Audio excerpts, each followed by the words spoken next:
Mayli, ishlaringizga kelik. Ketdik biz. Mayli, tinch olinglar. Mayli, hop. So'ning ekan, ham bosish kerak ekan-da.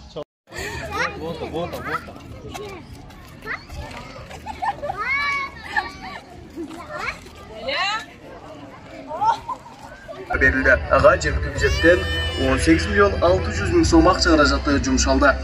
Шаарыбыздын Манас көчөсүндөгү таштанды баскан аймак толугу менен тазаланып, 2000ден ашуун унаага ылайыкталган муниципалдык унаа базары ишке кирди.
Ya sabar soalnya.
Nerede? Ya bunu bir gün alakada video kılıp vereyim hadi. Marujdan.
Hoje é abrir.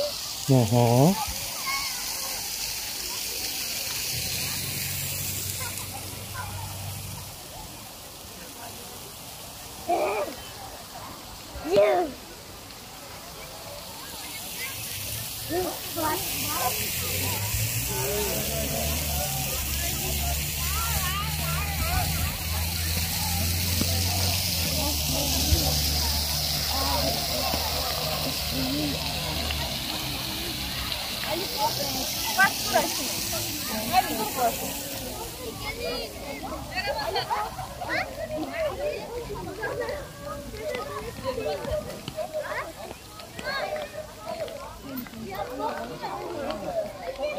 Ben bakıyorum yıkılasana. Dışarı.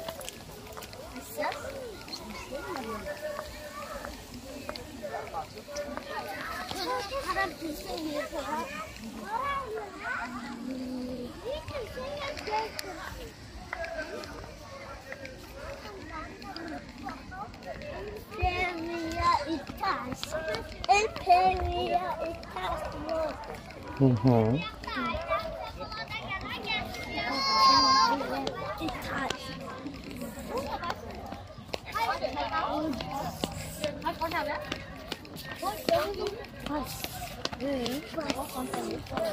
Sizlarga jakaga chiqib, suyakka oldi.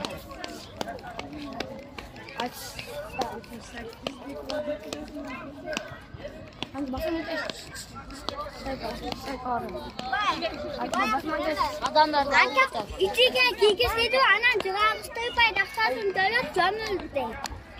Sen setyapsan. Идем, Мустафа.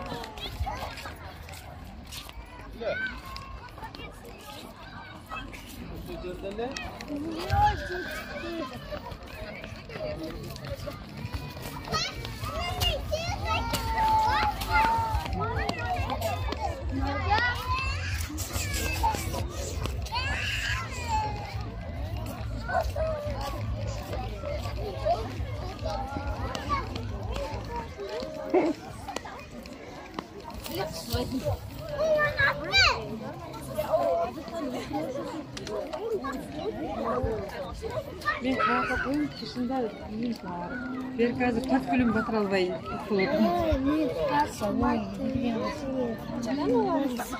Екі жүз елу. Şu turşu 250 oluyor. 250 oluyor. Buradan көп uçar, kız svetten barili 500 svet kaldı. Satılıp kettiler. Ne oldu kanca? Baspaysa Bu 500. Seni gördüğüm de Главное, bu dekoratif.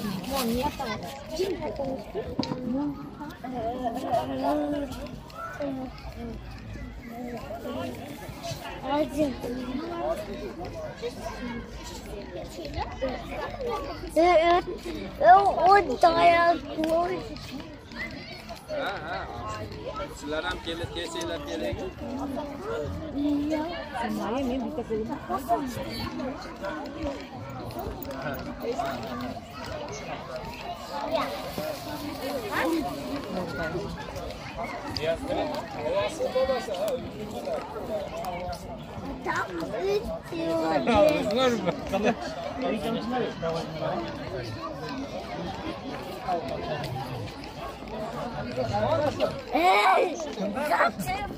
Aldı mı can katı?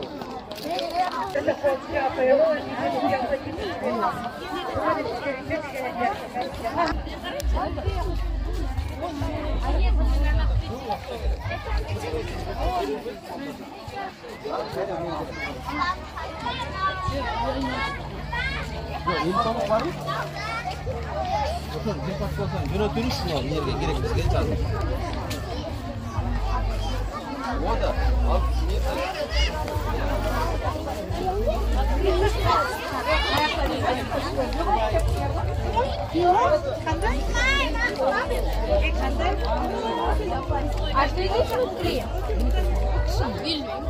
İçine emniyet. Giriş karşında. Var olsun.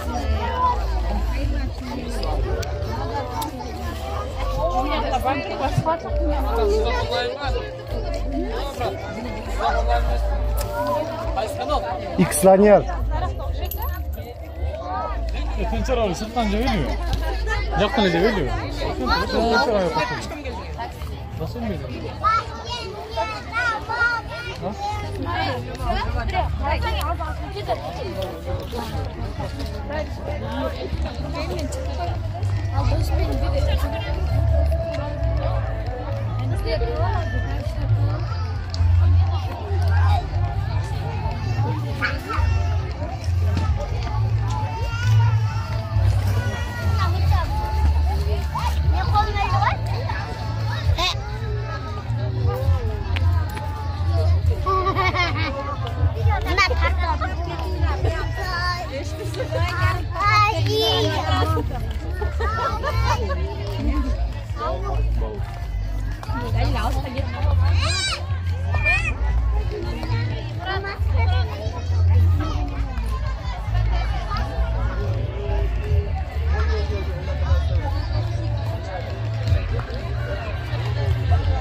Площадка, футбольная площадка.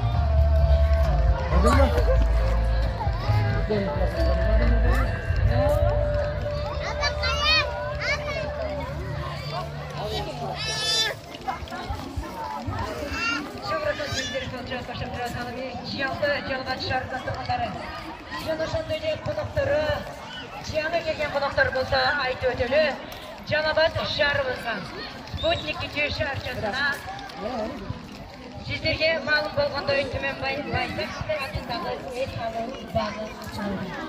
Andijonda kelingizlar, Jiyotma shahridan turg'unlar janoblari. Sizlardan de ko'ngilingizda shu ekranda Janobat shahridan Janoshonda deputatlar kengashi tomonidan tayyorlangan 7 oy ichidagi jazolan ishlar.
YouTube'da aka.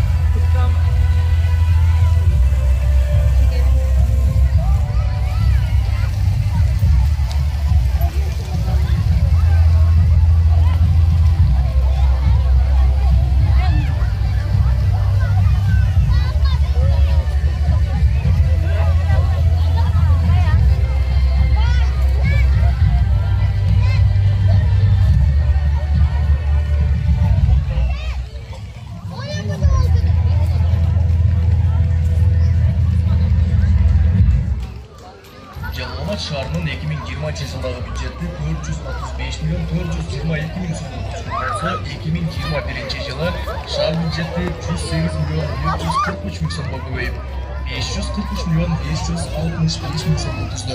Yemi 2022 yılı şar büdjeti 588 milyon 434 bin so'm o'tdi. Şimdi 2023 yılında Jalolabad şarının büdjeti 700 milyon so'mga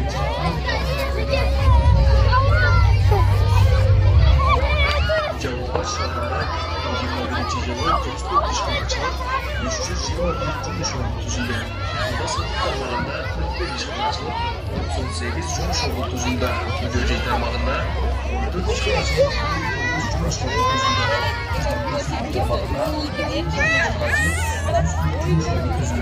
Turmuş tarmağında 13 işgalçılar 60 cumuş ordu'sunda. Jalolabad şarında 2022 yılının 6 ayında 82 işgal açılıp 227 cumuş ordu tüzüldü. Bu yılı ötken yılın 6 ayında salıştırmalı 37 işgal bölük açılıp cumuş orduda 30 farklı tüzüldü.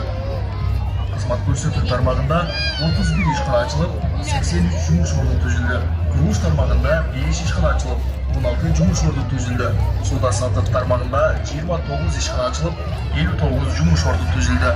Ünürcay tarmağında 17 işgal açılıp 69 cumuş ordu tüzüldü. Jalolabad şarında 2021 yılı 4 milyar 300 milyon so'mlik investitsiya tartılgan. Talebe 2022 yılının 6 ayında 2 milyar 482 milyon so'm investitsiya tartıldı.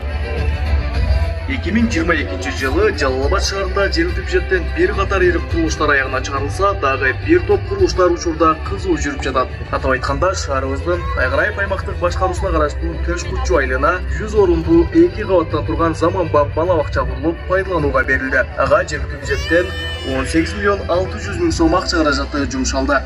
Шаарыбыздын Манас көчөсүндөгү таштанды баскан аймак толугу менен тазаланып, 2000ден ашуун унаага ылайыкталган муниципалдык унаа базары ишке кирди. Учурда базардын тегереги тосулуп, узундугу 56 метрди түзгөн бастырма кирип чыгуучу бөлүгүнө күзөткана курулду. Ошондой эле каражаттардын сол чөнтөгө кетүүсүнүн алдын алуу максатында электрондук шлагбаум орнотулду. Базардагы курулуштарга жалпы 12 миллион 692 миң сом жумшалды. Муниципалдык унаа базардан жергиликтүү бюджетке ай сайын орто эсеп менен 600 миң сомдон каражат түшүүдө. Жалал-Абад шаарынын Спутник ичи районундагы Норус паркы реконструкцияланды. Аталган парктын аянты 8 гектарды түзүп, эс алуучулар үчүн бардык ыңгайлуу шарттар жаратылды. Парктагы курулуштар үчүн жергиликтүү бюджеттен 40 миллион сомдон ашуун акча каражаты жумшалды. Некрасов көчөсүндөгү 180 орунду номер 18 Радуга бала бакчасы капиталдык оңдоп түзөөдөн өткөрүлүп, пайдаланууга берилди. Ага шаар казынасынан 8 миллион 874 миң сом жумшалды. Эми аталган бала бакчага бастырма азык-түлүк сактоочу кампа куруу үчүн 1 миллион 63 миң сом каражат бөлүндү. Ошондой эле Исакулов көчөсүндө жайгашкан номер 7 мектептин чатыры жабылып, номер 1 балдар бакчасынын эскилиги жеткен айнек терезелери жаңыланды. Жогорудагы курулуштар үчүн шаар казынасынан 7 миллион 522 миң сом жумшалды.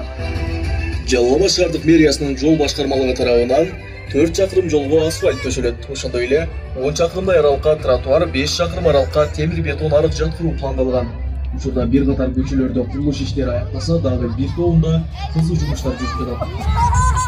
Жалал-Абад шаарындагы чачкынды сууга жана шаар казынасына каражат түшүрүү максатында Курманбек көчөсү номер 8 дарегиндеги имарат реконструкциядан өткөрүлүп, муниципалдык базар курулду. Базар толугу менен үстү жабык имараттын ишин кылып, жаачасынан жана күндүн аптаптуулук сырлар сактайт. Негизгиси өрт коопсуздугуна толук жооп берген заманбап базар болот.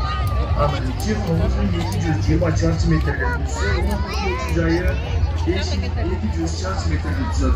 Базардын курулушуна шаар бюджетинен 57 миллион 310 миң сом акча каражаты жумшалды. Учурда базарда курулуш иштери толук аяктап пайдаланууга берилүү алдында турат. Муниципалдык базар ишке кирсе, шаар казынасына жыл сайын 40 миллион сомго чейин каражат түшө баштайт. Учурда Жалал-Абад шаарынын негизги көчөлөрүнүн бири болгон Шопоков көчөсүнүн кеңейтүү иши жүрүп жатат.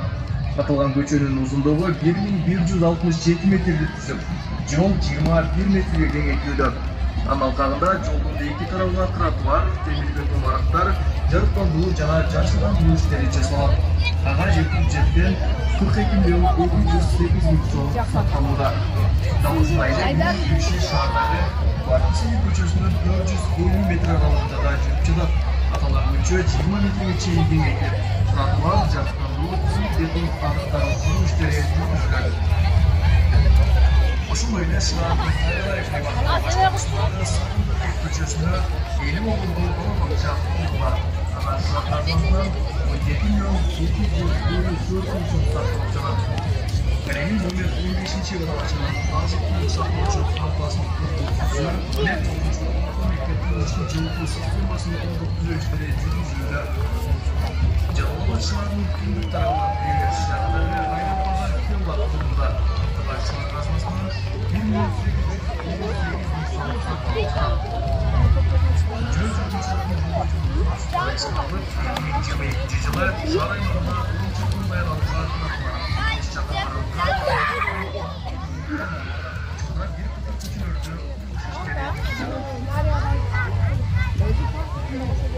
Жалал-Абад шаарында